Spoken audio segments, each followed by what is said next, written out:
are safe at home. And I hope all of you were able to do your assignment without any difficulty. Most of you would have understood the lesson because it's a very simple concept that we are doing now, and you have already done this in 6th standard. So let me give you the answers for the assignment that was given to you in the previous class. The first main was fill in the blanks. Changes in which new substances are formed are called chemical changes. Changes in which only physical properties of a substance change are called physical changes. Next, state true or false. Cutting a log of wood into pieces is a chemical change. False. Condensation of steam is not a chemical change. True. Formation of manure from leaves is a chemical change. True. State whether the following are physical or chemical changes. The first one is photosynthesis. Now, I've spoken to you about photosynthesis and you would have understood why it's a chemical change. Dissolving sugar in water. Again, this is a physical change and an example of crystallization, because dissolving sugar in water you can get back the crystals of sugar. Digestion of food is again a chemical change. Burning of coal is again a chemical change. Now let's begin this session, children. Now let me talk to you about the different things happen during a chemical change or during a chemical reaction. Now over here you can see the picture on the slide where you have the leaves which are actually reddish brown in color and they have changed into the yellow color. Now we know that there is a change, and this change which has changed the color of the leaf involves a chemical change.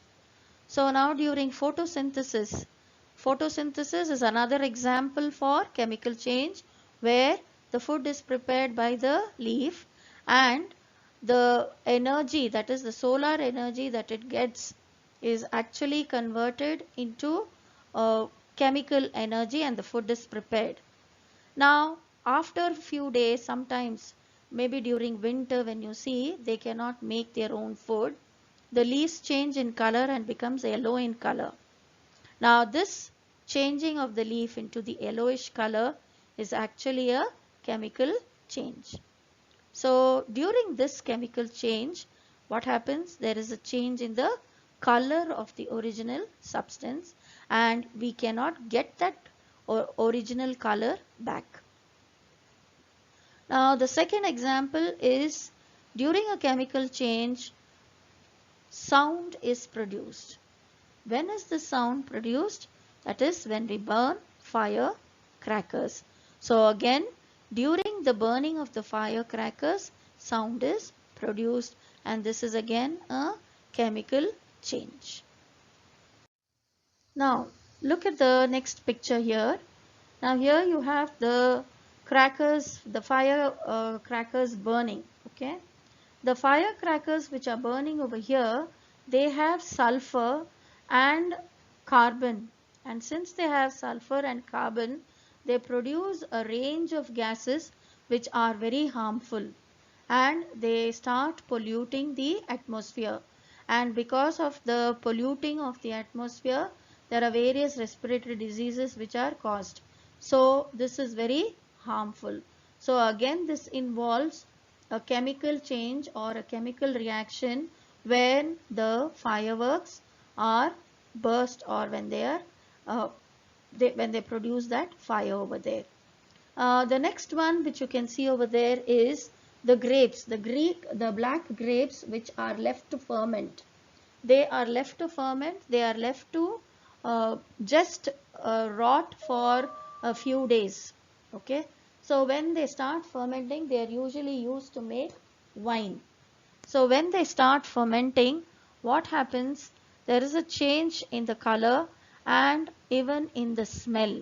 And fermenting of grapes is again an example of chemical change. So here again new substances are formed. The original substances are lose their properties and a totally a new substance is formed. Now this is another change which happens during a chemical reaction or a chemical change. This is already explained to you where we spoke about burning of magnesium wire. So when magnesium wire burns, what happens is a lot of heat and a lot of light is given off because it's a highly exothermic reaction. Exothermic meaning it gives out a lot of heat and a lot of light is also given off. So during this reaction again, magnesium oxide is formed because magnesium combines with oxygen in the atmosphere and forms magnesium oxide, which is totally a new substance. Now this is again another reaction, or this is another example for chemical change, and during this chemical change heat and light is given off. Now this is a change with which you are all quite familiar with. Now if you leave a piece of iron in the open for a long period of time, after some time you can see that it acquires a film of brownish substance over it. You can see it on the slide also. You can see that brownish color over there. Now this substance is called rust, and this is one change that affects iron particles and it slowly destroys them. So rust is an iron oxide which is reddish brown in color formed by the reaction of iron and oxygen in the presence of water. Okay, and the process of rusting can be represented by the chemical formula. Now please look at the chemical formula.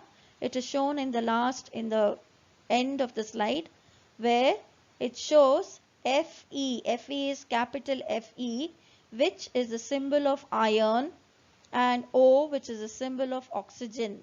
So iron and oxygen, they combine together in the presence of water vapor or moisture, producing iron oxide. Okay, so this is rust, or rusting of iron is again an example of a chemical change.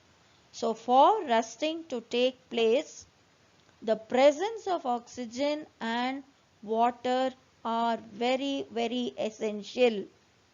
So say for example, if you take the coastal areas, okay, now if you are in the coastal area, the content of moisture in the air is very high, or we say that humidity is very high in the coastal areas compared to a desert. Okay, so there the process of rusting is much faster because there is more of water vapor in the atmosphere, or the humidity is very high. Did you understand this, children? So this rusting is again an example of chemical change. Now how do you think you can prevent rusting? So I'll give you a few examples. We have many things or many examples to talk about. Now one simple way is you just have to prevent the iron particles from coming into contact with oxygen or water. That's one simple way where you prevent it from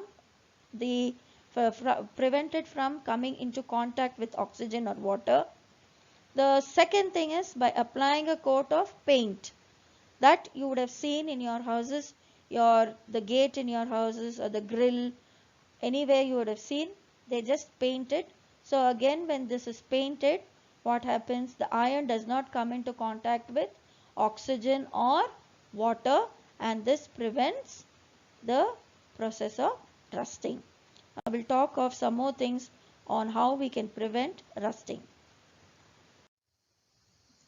Now the next process is galvanization. Now, what do we mean by galvanization? Now, this is again a method used to prevent rusting of iron.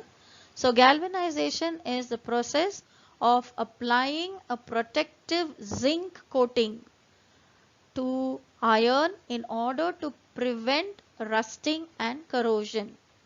Now, what is zinc? Zinc is another metal. Now, this zinc prevents the iron coming into contact with oxygen and water, and it prevents the rusting of iron. The next one, what is stainless steel? Now all of you would have seen in your houses most of the vessels are made of stainless steel. Have you ever thought of what the stainless steel is made?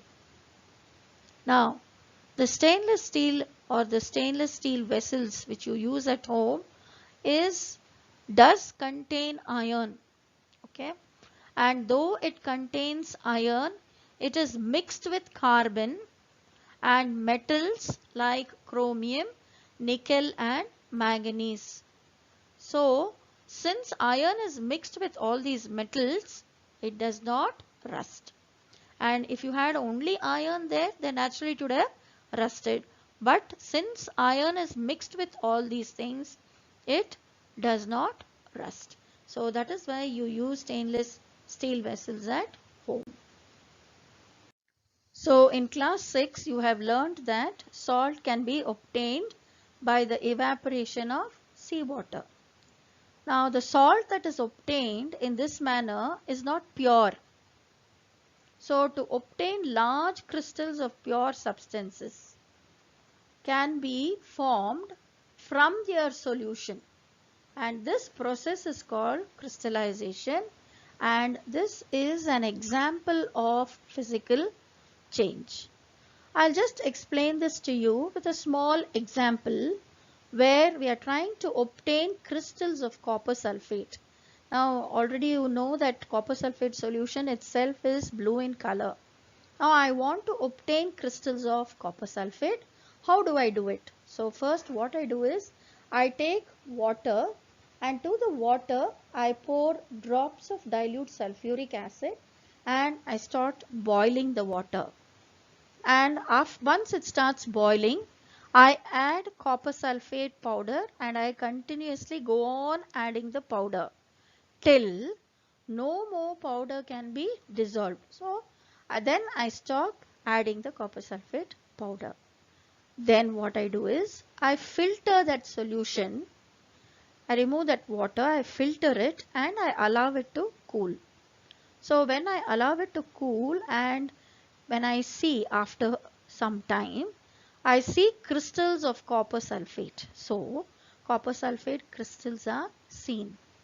So this process by which I obtain large crystals of pure substances from their solutions is called crystallization, and crystallization is an example for physical change. Children, we'll just summarize this lesson. It's a very simple lesson where you have only learned two concepts, physical and chemical change. So changes are of two types, physical and chemical. Physical changes are changes in the physical properties of substances. No new substance is formed. These changes are reversible. In chemical changes, new substances are formed and are irreversible. Then some substances can be obtained in pure state from their solution by the process of crystallization. So you need to remember these important points in this lesson. Now try to answer these questions, children. The first main, fill in the blanks. Rusting takes place in the presence of dash and dash. Ripening of fruits is an example of dash change. Answer the following. Define crystallization. What is galvanization? Why is rusting of iron objects faster in coastal areas? Now try to complete this assignment and try to write all the answers in your notebook. Now thank you, children. and you can watch the video which will follow. Okay, hello everyone. So let's question some of the things. These are the materials you will need. You can pause the video and get those ready. So in the video, you will get many opportunities to think, observe, and all. So pause the video, think about it, write down your observations, and then you can resume the video, right? So use this feature as much as possible. Okay, so we'll see a couple of changes here. So let's start with those. Hello. So we are talking about changes, right? Physical changes and chemical changes. So can you think of when can we say that chemical change has happened? Think about it. Yeah, so many of you might be thinking that whenever there is a color change, you will say it is a chemical change. So let's see. So I have two food colors here. I am going to mix these two food colors. And you can see that it is a yellowish green color and this is green color, right? And that is like orange. So we got a new color. But is it really a chemical change? No. It is not a chemical change, it is just a physical change. So based on the color change, we are not able to say whether it is a chemical change or not. So what can be the other way we can say it is a chemical? Think about it. Yeah, so now some of you might be saying that whenever there is a precipitation, there is a chemical change. So let me quickly show you some milk here. And what I'm going to do is that I'm going to mix some lemon juice inside it. Let's see what will happen. I'm going to stir it. You already see some changes happening. Right?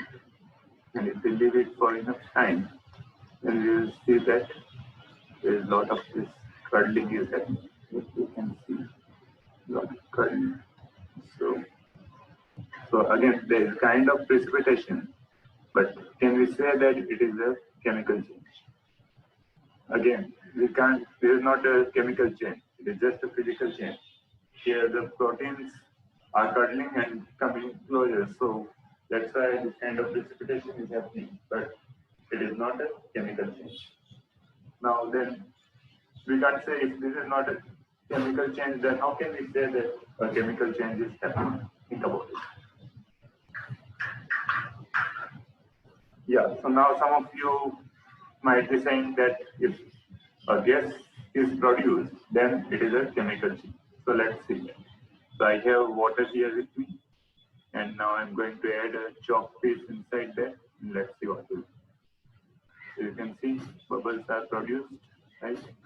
And in this case, again, the gas is produced, but can we say it is a chemical change?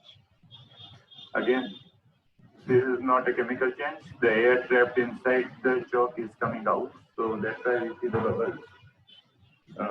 And again, we can't say that every time whenever a gas is produced, it is a chemical change. So we can't say by these clues that chemical change has happened. Then how can we say that whether a chemical change is happening or not? So let's see that now.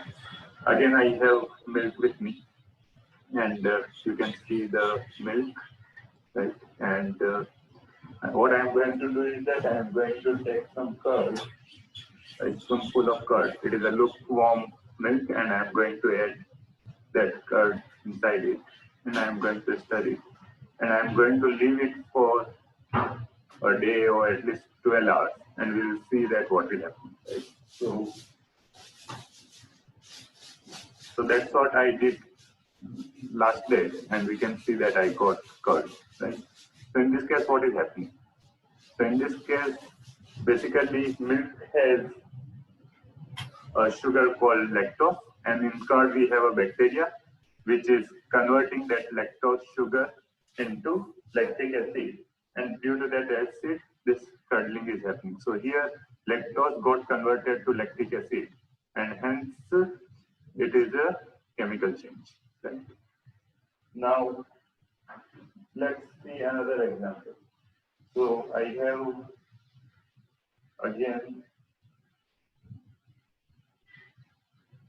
water with me, and I have added a baking soda inside it. I'm going to stir it. Yeah. And what I'm going to do is that I'm going to add some lemon juice inside it.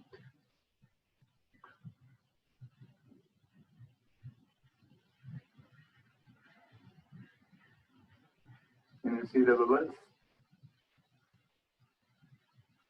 You can see the bubble production, right? Yeah. So again, here, basically when I am adding lemon, I am adding acid inside it, and there we had a baking soda, so it is kind of neutralizing the base, and that's why this gas production is happening, right? And so in these two cases, when a curd is formed, right, or in this case of neutralization, we can see that a new chemical substance is formed, right? From lactose, we got lactic acid, and here also we are getting this gas because of the neutralization of acid and base. So whenever there is a new chemical substance formed, we will say it is a chemical change. But in the cases like when we are trying to mix two food colors, then we will say that it is just a physical change because there is no new chemical substances formed. So to identify whether it is a physical change or chemical change, we have to look for the new chemical substances. So if new chemical substances are formed, then we will say it is a chemical change. If no new chemical substance is formed, then we will say it is a physical change if there is any change happening. Now let's do another activity. So I have water with me again, and I'm going to add some turmeric inside it. Okay. And now what I'm going to do is that I'm going to add some detergent inside it. Now what do you think will happen? Yeah, so some of you might be saying it will change the color. So let's see. Yeah, so you can see that color change, right? Now, I'm not going to say whether it is a physical change or chemical change in this case. So that you think about it, try to figure out, and let's see whether this change is a physical change or chemical change. So basically, as I said, chemical change is a change when a new chemical substance is formed, and physical change is a change when we are changing the physical property of something, like we are breaking a stick. So in that case, we will say that it is a physical change. Okay.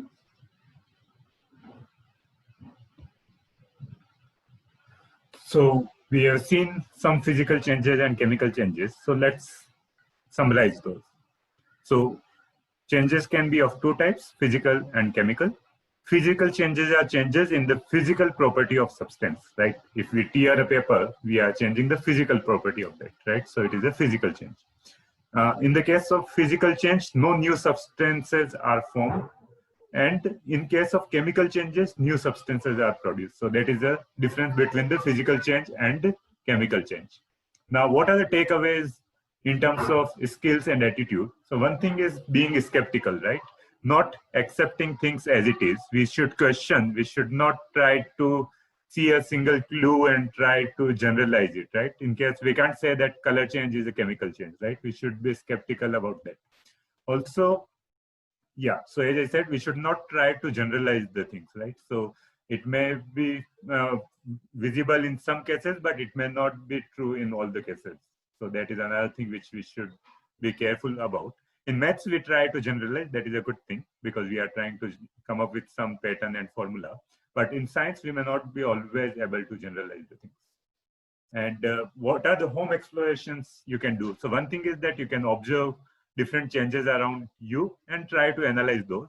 Or you can try to play with some variables, right? So when we are making curd, we can try to make curd in different conditions. So we can take cold milk, lukewarm milk, hot milk, and try to add curd in that and see whether we get the same curd in all the cases or do we get different kind of curds. And is there one condition preferred compared to the others, right? Similarly, like when we added lemon juice in milk, we got a kind of cheese, right? So again, there also we can play with these variables. We can vary the property of milk, like we can have cold milk, lukewarm milk, and hot milk.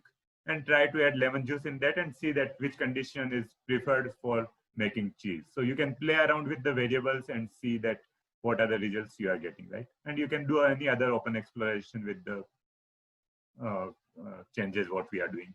For example, like when we added detergent in turmeric, right? We got a red color solution. Now, if you add, let's say, lemon again in that, will there be any further change, right? So you can try doing those explorations also. So with that, thanks. Happy exploring.